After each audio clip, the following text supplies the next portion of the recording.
Okay, 13th of January, 2026 work session, city council. Call to order. All right, we're going to start with city attorney services discussion. Chad? Okay, thank you, council, mayor, attendees. So city attorney services discussion, something that the mayor had asked to put into the work session so we can get an update on where we are at with this.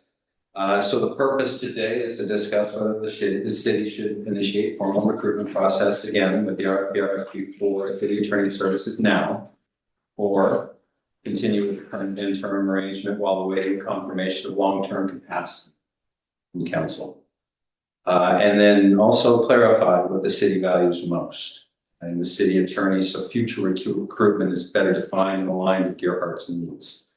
That was based off of a comment that I think in talking with Justine that Blind had made in the past. And so we wanted to make sure that if we were going to go out for the RFQ, we would have more of those values set up so that we may or may not get into a situation like we did last time.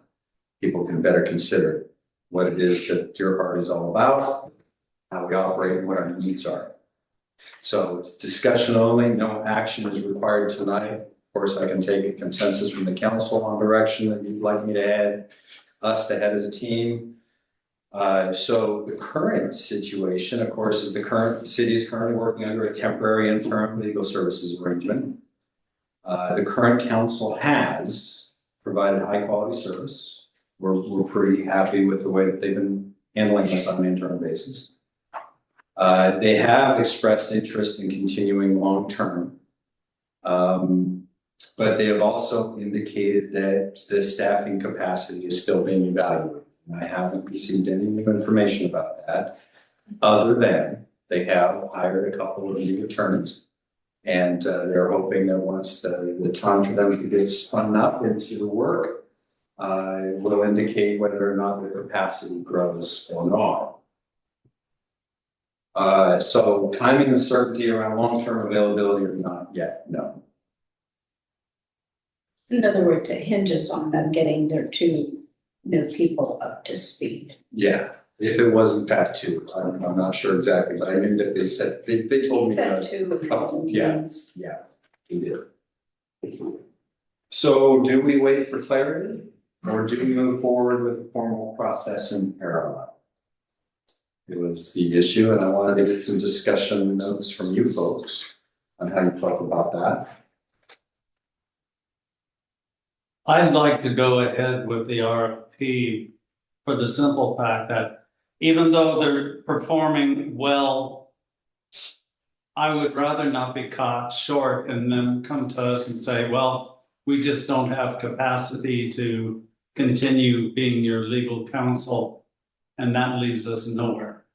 And if we are actively looking and getting applicants, we can evaluate those, and we don't necessarily have to go through with anything on an RFP. If they do come to us and say they can take us. But if anyone else has got something dissimilar or. So, no. So Chad, if they determine that they will not have the capacity to come on with us permanently, they'll give us notice, correct? He has said, I've asked him that question multiple times in a couple of different ways, and he has said, yeah, he wouldn't leave us out in the rough. That they would make sure that they completed anything that they had in transit or working on. Yet they would also give us a timeline for what that would look like as well, as far as we can no longer handle you, and they would give us a period of time. Have they indicated what the period of time would be that they'd be willing to continue? Not exactly, because it's really situational. What does the contract say? Is it 2 months? I don't remember. I can look that up. But he said that it would be adequate to get us through. Christy, can you look that up for us, Please. please?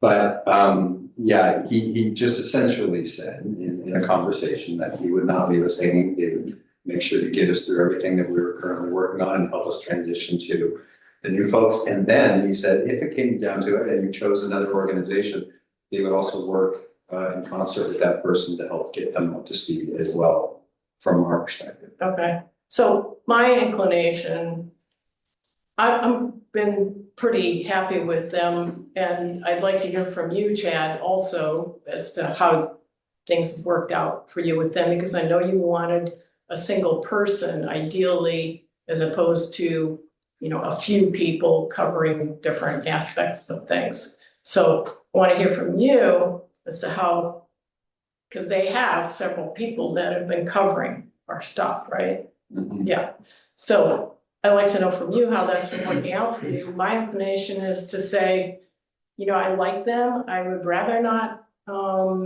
waste everybody's time and energy. If they can give us, you know, definitive, we'll cover you guys for, you know, 6 months or whatever, which gives us time to look for somebody, if that's what we end up having to do.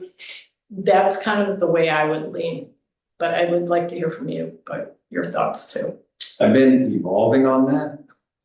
Initially, I liked that we had one single attorney, such as Peter Watts, knew all of the stories, knew where we were coming from and was involved. But in the time that I spent with Chad Jacobs and his group, I have learned that they so far are communicating well as a team.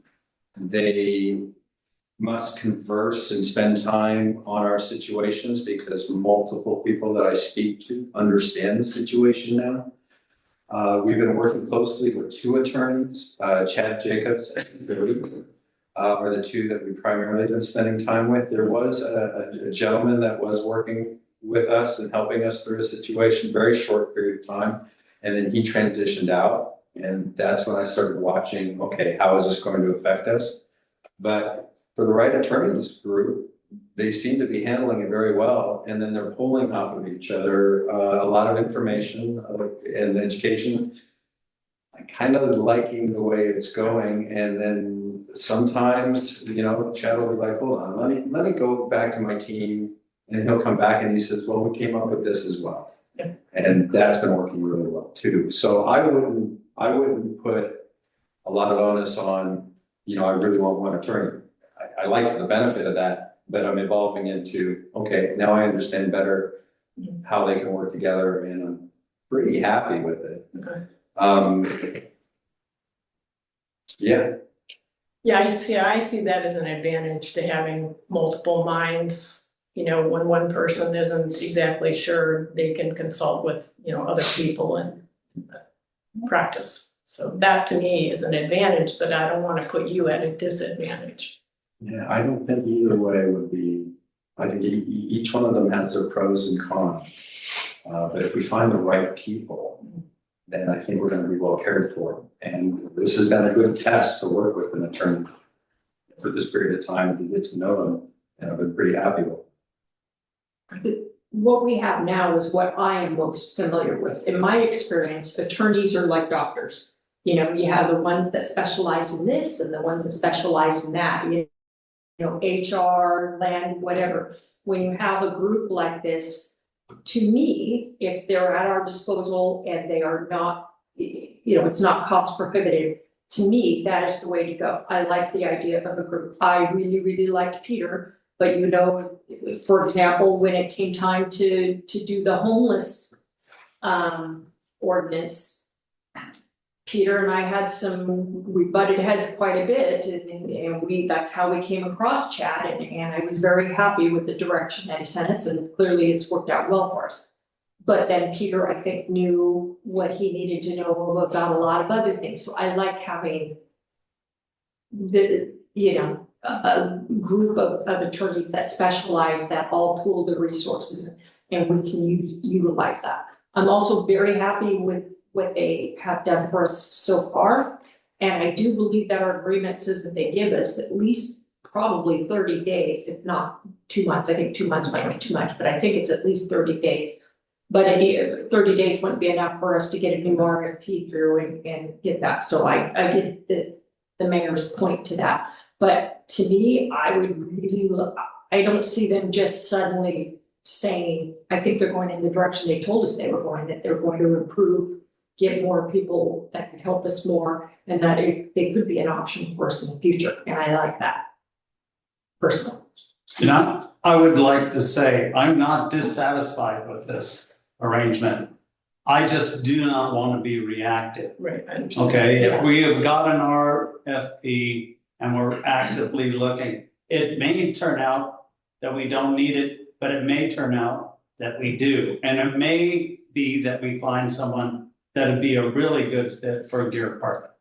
I'm not saying though that I'm dissatisfied. I want that clear. Yeah, I get it. It's a lot of work for Yeah. staff to do that. So, Well, that do was you kind of my think next question. we could negotiate with them for like 4 or 5 or 6 months coverage if they decided that they didn't want to handle this long term? I mean, could we negotiate that with them or? Find out if they could handle. Yeah, if we could That extend. could be a fluid situation if they find that their 2 new hires don't work out for them or they're not the right fit. Well, they may come back and tell Chad, no, we can't give you a guarantee on what, Mhm. and then I think it would be wise to do what you're saying. But if they can guarantee Chad that they would stick with us for 4 or 6 months, which is a reasonable amount of time, To do what? to find, So we would have an RFP, we would be looking actively at the same time that they guaranteed the 4 to 6 months. And then at the end of that, we could tell well, see, I would like to wait to put out an RFP until they can come to us and say, we've determined that we can't handle this on an ongoing basis, or we will take you on an ongoing basis if you want us. okay, And that way we don't go through all that process before we know which way they're going. okay, But the only way we could do that is if Chad could have them commit to, 4 or 6 months or whatever time you guys feel is appropriate to continue with us until they pull out from us so that we could put the RFP out. I'm just trying to avoid extra work is all. I like that, and if you'd like, I could set up a meeting with maybe Chad, and if the rest of the council agrees, Sharon, if you want to get on the phone with us. Have a conversation with Chad, let's feel them out, and then that way we would have some more information on Sure. what our next steps would be. Well, or just, let's review our contract with them first. Yeah. okay, Preston's been trying to hop in here for a minute. yes, he has. I think you guys are all looking to get force in the mouth. Okay, these guys stepped up when we were in the toilet. All right, they've served us very, very well.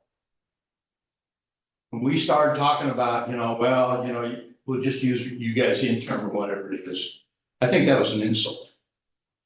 They didn't offer permanent. They didn't want us. Oh, they didn't offered us want to interim. do it Okay. permanently. I think that we go with these guys. They've hired extra people. I don't like the one person that's covering a whole bunch of cities. The problem that I had with Peter Watts is that he had all these different districts in all these different cities. What he didn't understand was Gearhart. No, I don't Yeah. agree. Oh, I I disagree. don't Excuse agree, me. totally. Excuse me. I, He did not understand what Gearhart is, what Gearhart stands for, or anything else. He had no history. Okay? Just a minute. He and I had numerous discussions about the Palisades. that is not Gerhardt. That's exactly right. Okay? He started talking about annexing in the Highlands.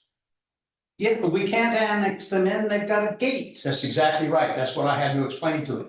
Okay? And then he said we can loop around and we can force the Palisades into annexing in. I said, you're staying with John and Jody.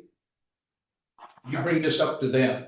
Well, with all due respect, I don't think that it's neither Okay. here nor there. I think that these people, that these guys here, that Chad Jacobs and those guys, I think are doing us a service. And I would like to stay with them as long as they're willing to stay with us. Duly noted. I'm looking at the contract here and it doesn't give, it just says that they're gonna. We have 30 days to object, and it doesn't give. A termination. I think it was very flexible. Yeah. You said it- verbally many It times that doesn't give a minimum Yeah. amount of time that notice for notice. they weren't interested in just dropping us, because that wouldn't look good either for them, but, and they care for us. So I got a feeling that they're gonna take good care of us until, you know, we find something else, that there could be a time there where they say, we can no longer help you and we're gonna be done in 2 weeks. I don't think we would, but that would be the worst case scenario. And then we would be at a bit of a disadvantage for sure. But he said to me repeatedly, verbally, that wouldn't happen. But no, and I don't think, that's the kind of company we're talking about. They would follow through with whatever they were doing until we got in a situation where we could do it. We would have to know them, and we would have to be prepared. All I'm saying is, Right. One of the other things I like about them is the price that they're charging us. I'm afraid, that I don't wanna push for somebody that we really like and end up having to pay more, not right now, not in our, not with our budget going the way it is with health insurance and PERS and all of the other things beyond our control. If we can control the price of this, I'd like to not get into anything more expensive. And How many other attorneys have stepped up to the plate? Well, we did. And one we representative. had one. We had one on the last one. Yeah, he Okay. wasn't within our state. and they were multiple lawyers also. It wasn't just one lawyer. So it may be the new way of doing things in the 26th century, But it's 2026. Yeah, it's a fairly common thing with larger agencies. Smaller cities like Deerhart tend to be able to afford less, so they go with the one attorney and then contract out specialized work. But if we can afford a group of attorneys like this, it's in our best interest. Yeah, well, I this is just discussion, you understand, we're not making any decisions. I think your information on defining what a Gerhart needs in a city attorney is good. The only it's not really a criticism, the only comment I'd make is that under the broad general municipal law, some of the personnel and labor, some of the risk management and government support. I think that the LOC can help us sometimes with that. And our insurance can help with some of the risk management, governance support, even personnel and labor. So that is not as important in an attorney to me as everything that's above that. Although public meetings and public records, I think that, that's certainly important. And however, we can get any proper contracting procurement information, that may be also pretty readily available from the LLC. I just think that's the lesser criteria, and you have it at the bottom. The other stuff is what I'd be really looking for. First 3 bullets, for sure, and maybe that last one. Yeah, I would be looking for somebody who's strong in property law, obviously. seems to be where we spend most of our time. Oh, yeah. But then also somebody who is capable, things that are suddenly, coming our way, like the homeless thing came out of, the recreational immunity thing came out of left field.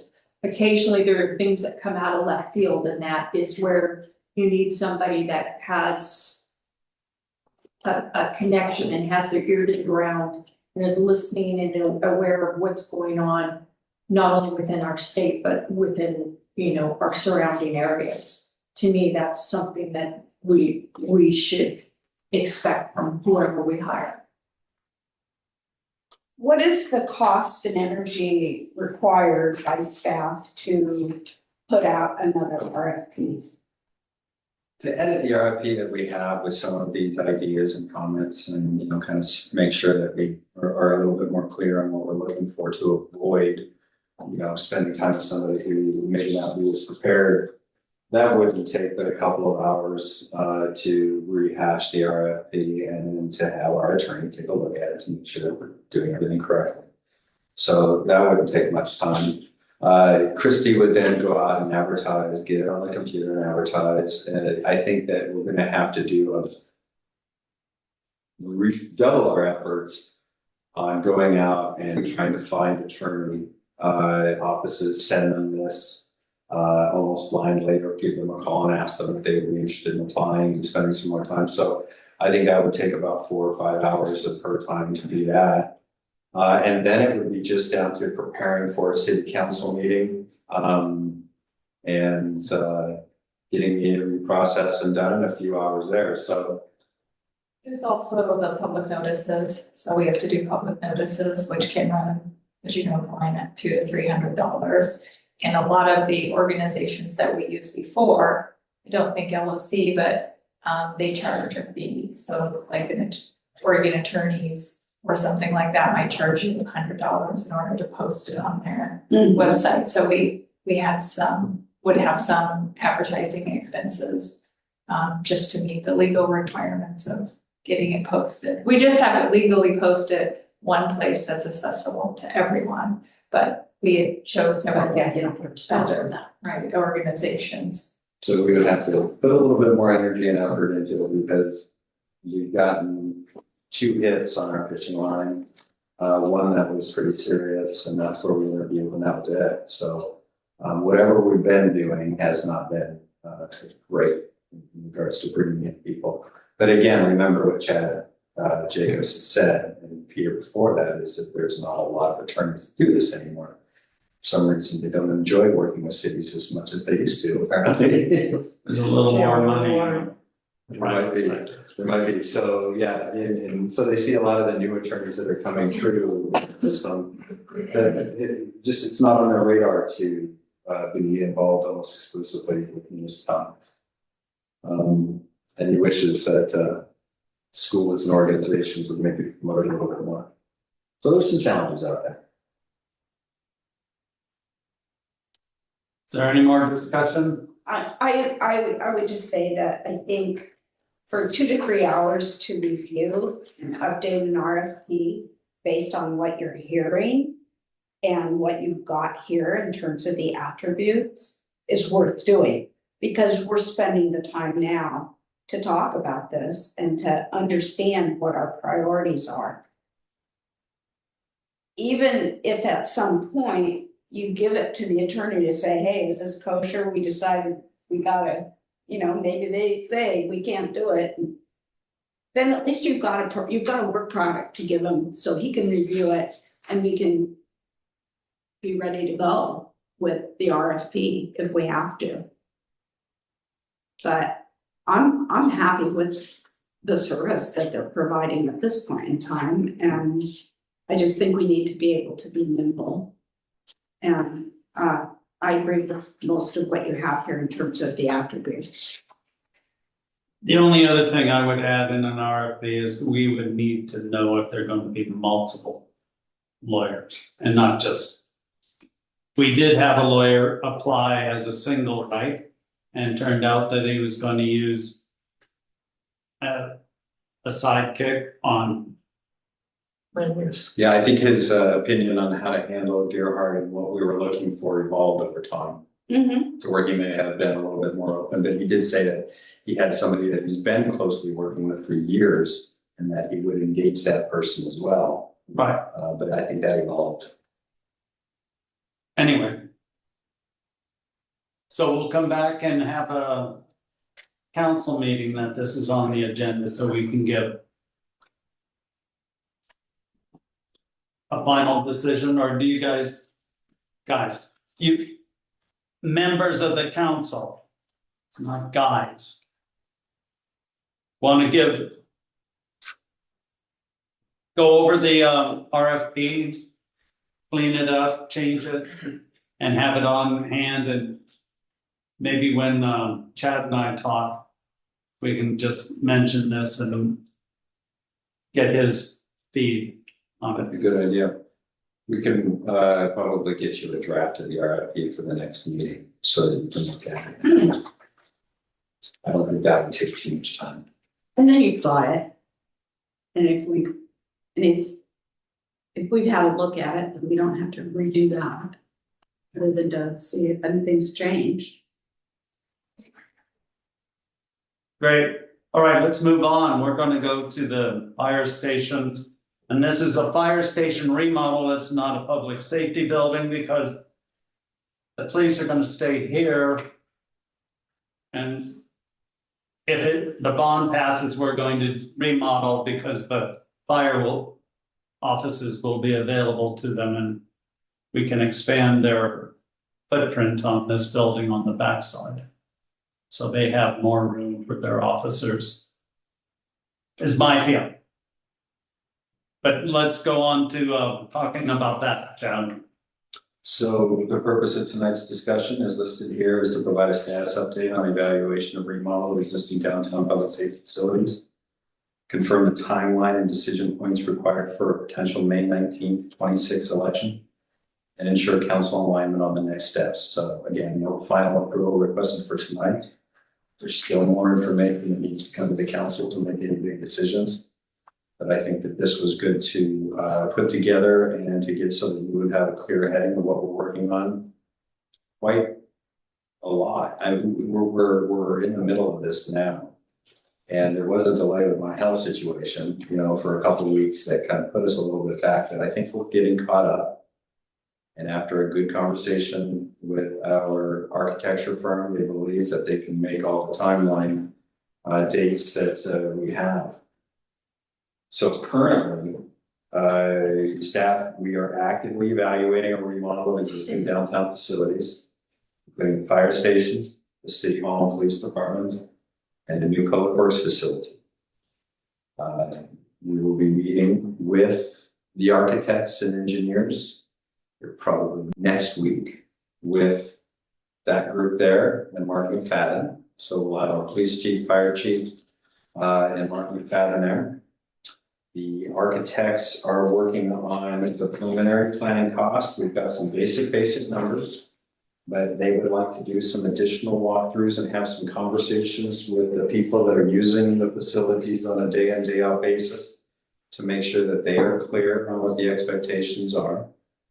Then we'll be able to better put some numbers to all of the costs. I don't think they're going to change that much, but our goal is to make it as, a little about the amount of money for the community as possible, yet to accomplish this so that our staff is safe and can be and can work under the conditions that we have. So current direction, they're working on the planning and level cost ranges, and we have a little bit of information about that in here. And again, this is a planning level and subject to refinement.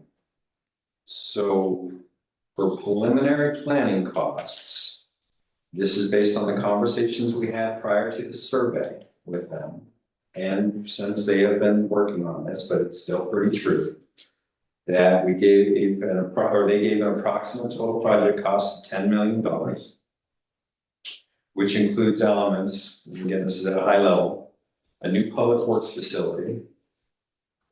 So this would replace the old pole barn and move the public works into this new facility from the current water shop. Of approximately $2 million for the building. And just to interrupt, because I like doing that sometimes, I would like to keep it to this paper, the discussion. Okay, it's these numbers. I just talked to the architects.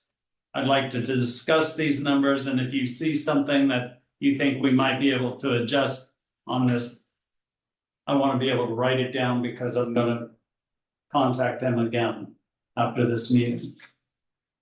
Well, And that's basically why it's printed out the way it is. So we'll just kind of go over this at a high level information when you have questions. Then there are the fire station seismic improvements.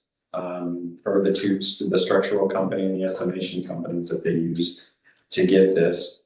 This is just to make that building a little bit better. It doesn't give us much seismic resiliency, not compared to a new facility. But what it does do is it makes the building work a little bit better. And then potentially in a seismic event, would give us a little bit more time to get our staff and maybe some equipment out. Or at least it would hold up a little bit better if there was an earthquake. Do you have any specifics that are tied to that? Yeah, it would be things such as the roof system.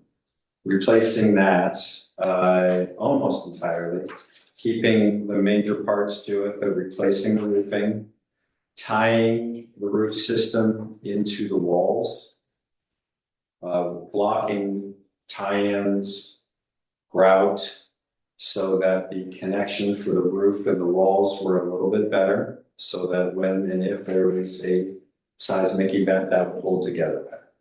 And they also said there's gonna be, in the addition with this seismic, there is something in the vicinity of $3,000 to $100,000 of steel plating that goes in to shore up the walls, so they don't crumble immediately.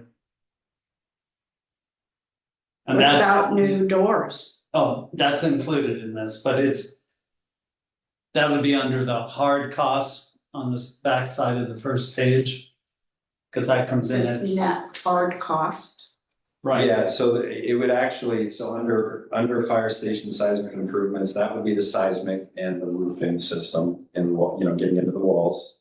The fire station remodel allowance, the $1 million, that would include doors. That would include moving, and potentially some non-bearing walls, depending on where it is that we need to separate turnouts and things like that. HVAC, some electrical, some plumbing, and an interior refresh to make sure that everything was working well, redo the insulation that's up on top. So it would be a pretty good interior remodel to put some effort and some money and time into the meeting room to make it work a little bit better, but it's not to really expand the space, except for the area that the Public Works is currently in. The goal and the idea is to get the Public Works out of there and then to give that to the fire station so that they might be able to put offices in there, potentially a sleeper for interns, and potentially bathroom and shower is what to better accommodate the people that we already have there, rather than just the one toilet and sink that we have now. So that's part of the 1 million. Yes, all of that in there, some electrical, some plumbing, making it look and work a little bit nicer. Not moving walls around and not doing a heavy remodel. But those types of things, a ventilation system, so that when the firefighters start their vehicles, that the space would be evacuated after that start to get rid of the diesel fumes, so it doesn't permeate into everything. Whether or not that includes some of the work, the mayor brought up a good point when we were having our meeting today of going in and taking the equipment out that we want to save and then bringing it back in and making new connections and new types of storage of that equipment. I'm thinking specifically like the self-contained breathing apparatus, bottle filling station that we'd have to take out, put back in, and some of the other costs. So that's why we want to do some more walkthroughs with them too, but that's the basic idea. It's not a lot, but it is enough to make that building work pretty well. for a period of time. It'd be making a connection between the two the two air spaces currently where Public Works is and the fire station. We'd have to create a new opening so that that would work, or another pathway. The goal is to make it look better and function better inside and out.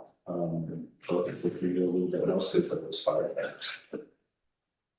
Will that include a new outdoor drainage system? Like a septic?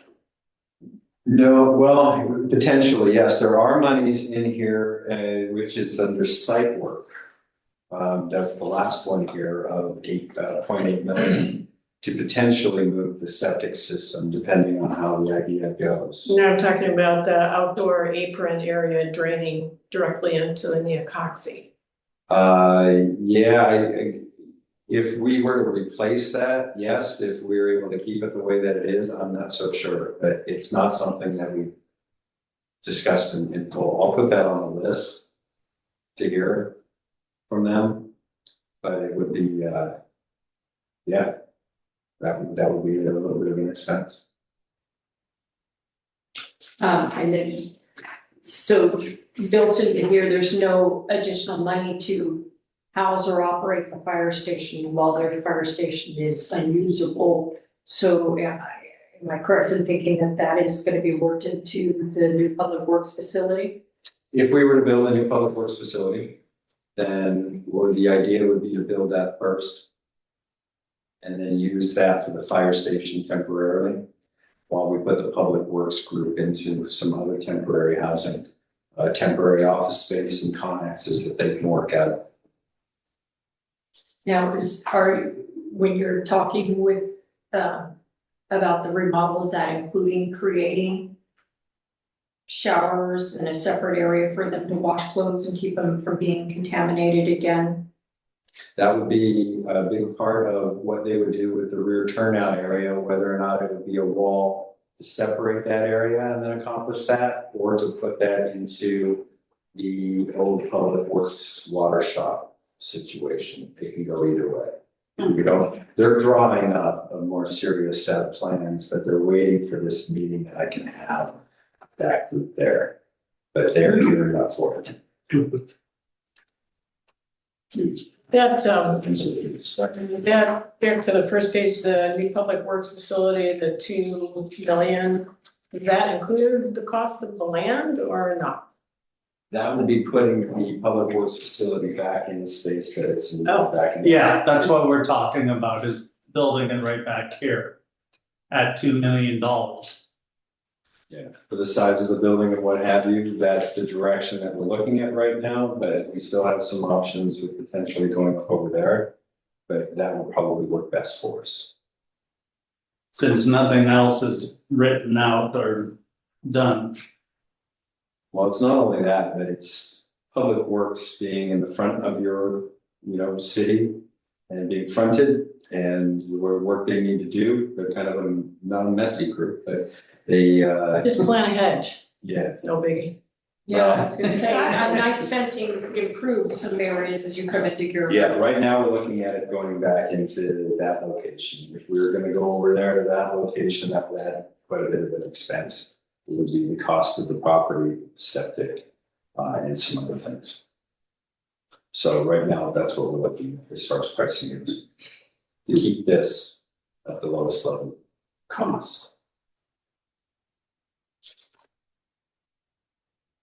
Okay, So those are some of the preliminary planning cost numbers, hard net costs, so the total of everything above is about 5.2 million. Margins and adjustments, that's profit and any adjustments that might happen during the period of time. So profit for the people that are doing the work and any changes that would have to happen because we found something that wasn't expected. Would be some of those adjustments, minor adjustments anyway. Escalation is to get us to Q2 of 2027 for a start date for construction. Would be that additional amount of 900,000. And soft costs such as furniture, cabinetry, all the things that go into the interior of these things that we would replace shelving, storage, facilities. It would go into the soft costs. Now, what is not included right now is an owner contingency or any additional years of escalation. And of course, no essential facility foundation or deep soil amendment improvements. So again, we're not getting, with this idea and this remodel, we're not getting much in the way of resiliency other than a day in, day out resiliency, giving our staff and our crews and our volunteers a better situation to work with. But we're not going to get something that would necessarily survive a large earthquake or a medium tsunami. And you see on the paper at the very end, it goes estimate assumes low to moderate voluntary seismic upgrades. And that's on the first page with the seismic improvements. That keeps us under the threshold of having to do soil mixing, doing any foundations, anything like that as far as critical infrastructure. But we are going to do some seismic upgrades. It takes a whole year of planning to start the project. You have to get to May for the election. Then they have to go ahead and put together the documents for how the design and everything is going to be, the final documents. And they have to go out and get those bids from folks to make sure that we get as many bids as possible. And we have to select that bid. And then once we select that bid, organizing and getting the construction work to begin. And Getting in a schedule. yeah, it does take a little bit of time. Gotcha. I don't see on here, if we are talking about trying to keep it here, I would strongly recommend that we put enough money to buy this property here. I think that you throw on another 100,000, hoping that it doesn't cost us 100,000, but there is no way that in the future we are gonna, it doesn't allow for any growth. You're building out every bit of available real estate space here and leaving us very few options for parking and for some of the other things that our folks gonna need.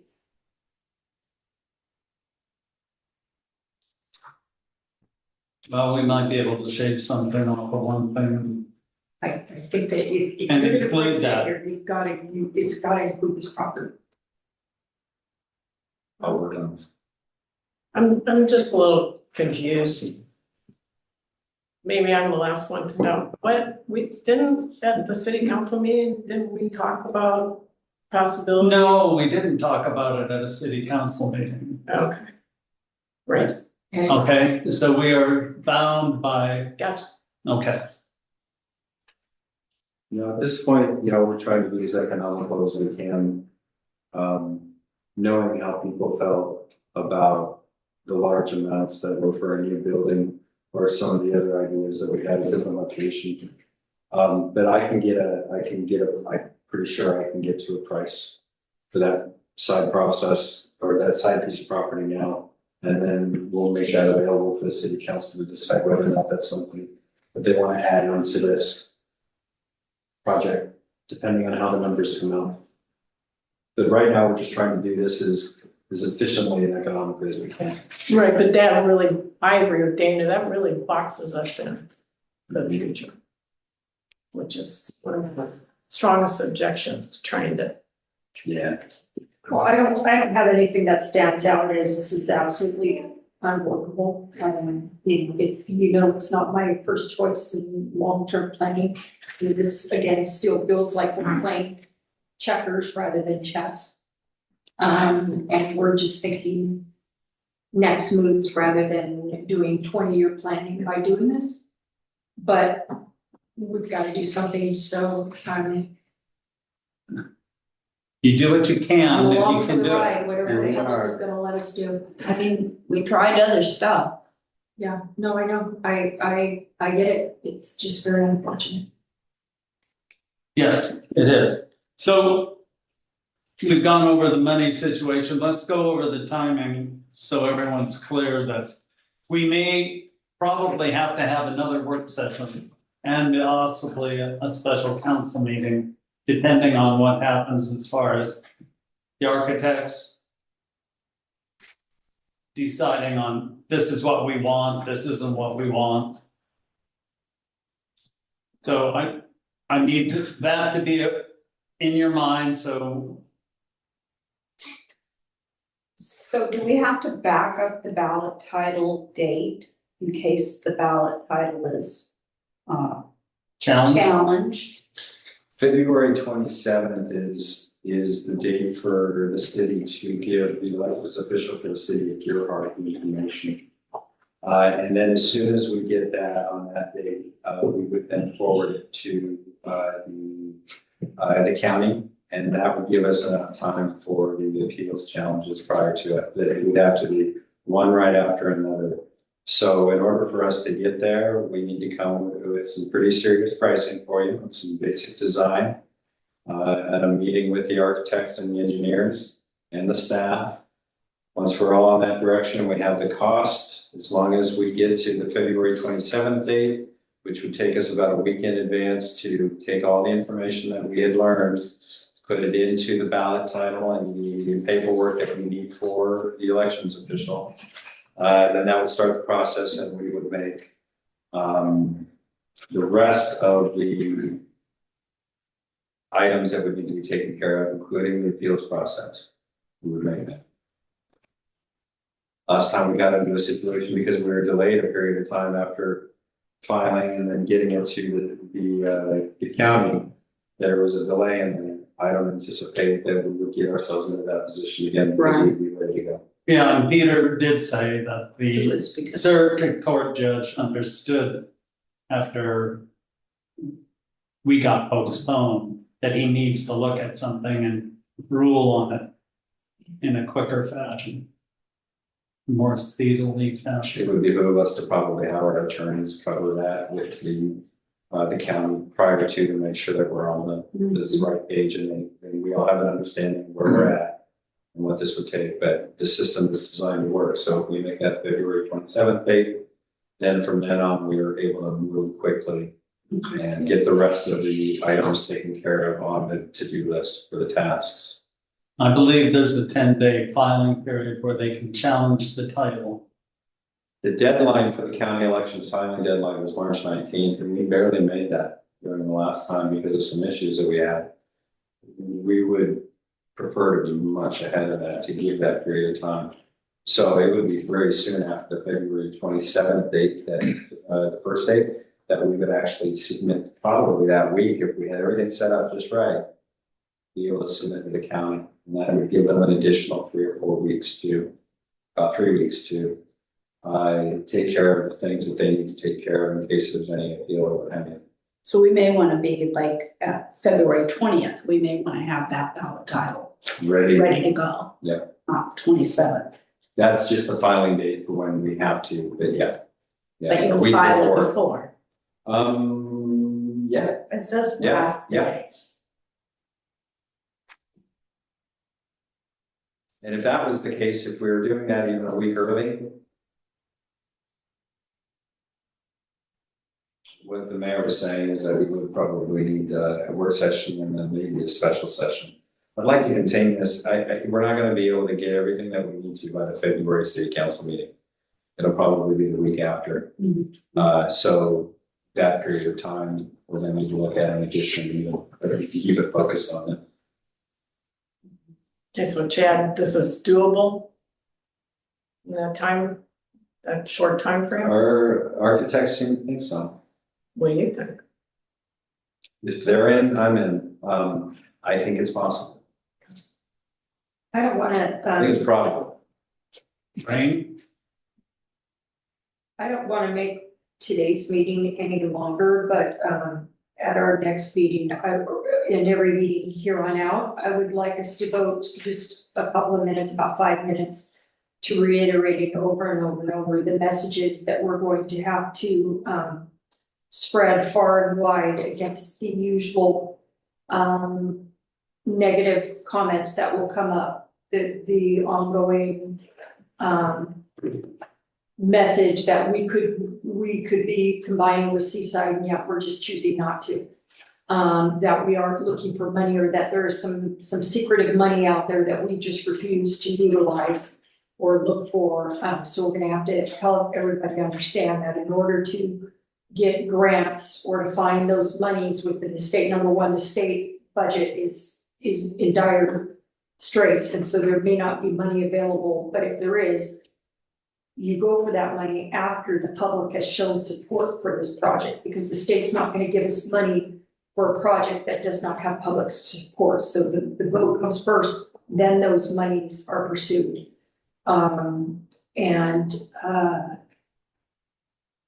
You know, on and on and on, some of the things that regularly come up and that they continue to say over and over and over again, even though they're incorrect.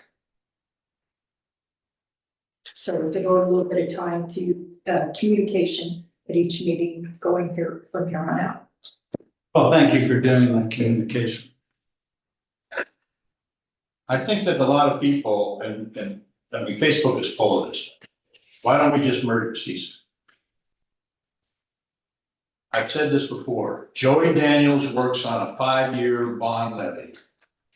It's $2.25 per assessed value for every single thing in Seaside.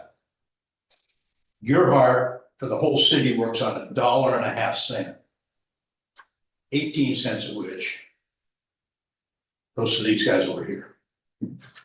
You want to trade the 18 cents for $2.25, and everybody thinks that their taxes are so goddamn high?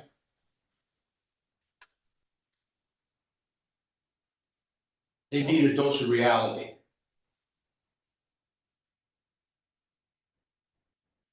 Thank you, Preston. Okay, so do we need to or want to discuss any more of this paper? I mean, The other thing I'll say is that February 27th to March 19th is only 20 days. So the sooner we get the filing in, the better. Yeah. I mean, I would aim for President's Day weekend. Like, before we all go off on. Yeah, I'm pretty much free. I have very little scheduled between now and then, so. And I will purposefully keep my schedule as open as possible. So as far as the council, you know, yeah, let's come in and let's discuss the communication issues. We're gonna have to work together as a team on that. That's very difficult, big, audacious, hairy goal, is to do a better job communicating what it is, the directions that we're heading. I think that's good that Mayor, you wanted to have this meeting and they'll help with that. And then the other thing is just to continue to come in with questions, and I'll update you as much as possible on exactly where we're at so that you're kept up to date. We're not just waiting for the next work session or council meeting. So as we meet, and I meet with all of you often every week. So let's keep this in discussion. If we keep this top of mind, then that will hopefully enable us to get through this process. Then we can start budget. So that's coming next. So we've got a lot of things coming up, but I think that if we hold off on some of the little things that we're working on right now and get into this, we can accomplish this. Okay. is there any other questions, discussion on anything? I guess I would just ask, is there any appetite for not going for May? There are alternatives. I thought I brought this and I thought I added it to this, but I. It's on the third page. Oh, is it? Yeah.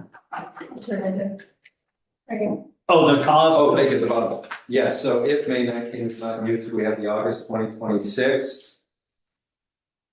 period of time, but then we would be the only issue on there, and that potentially would cost us somewhere around $10,000 to hold an election here locally without any other communities going in. If other communities went in, we would share in some of the cost, but I'm assuming about $10,000.